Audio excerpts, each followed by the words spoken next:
बिल्कुल नहीं बनाएगा।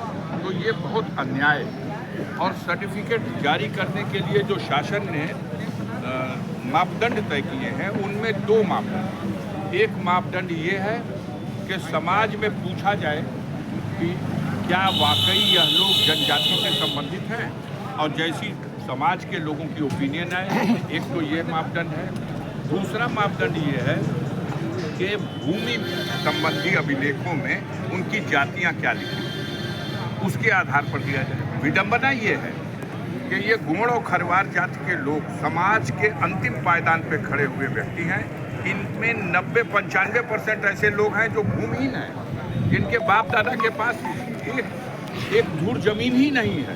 पिताजी का तो इनके खेवट और खतियौनी है नहीं है, तो उसमें कहाँ से लिखा होगा कि किस जाति के हैं? और जब खेवट और खतियौनी नहीं है और भूमिहीन है, तो हमारा कानून ये कहता है कि इनके पक्ष में विचार होना चाहिए और इनके पक्ष में इनको सर्टिफिकेट जारी किया जाए। पिता का सर्टिफिकेट बना है, पुत्र का नहीं बन रहा है। अब आज की बैठक में निर्णय नहीं हो पाया, फिर बैठक 20 तारीख को रखी गई है, जिसमें मोहम्मदाबाद तहसील, सेवराई तहसील, जमानिया तहसील और कुछ शिकायत सैदपुर तहसील की भी मिली है। और हमारे गोंड समाज और खरवार समाज से संबंधित जो जिले के पदाधिकारी हैं उस संगठन के, और जो खरवार जाति से संबंधित इनके पदाधिकारी हैं, वो भी उपस्थित रहेंगे। मैं स्वयं भी उपस्थित रहूँगा और इस समस्या का समाधान करने की दिशा में प्रयास किया जाएगा। सांसद जी, राजनीतिक सवाल।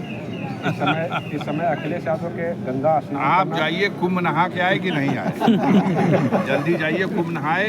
ये माननीय अखिलेश यादव जी ने हरिद्वार में जाकर के स्नान कर लिया।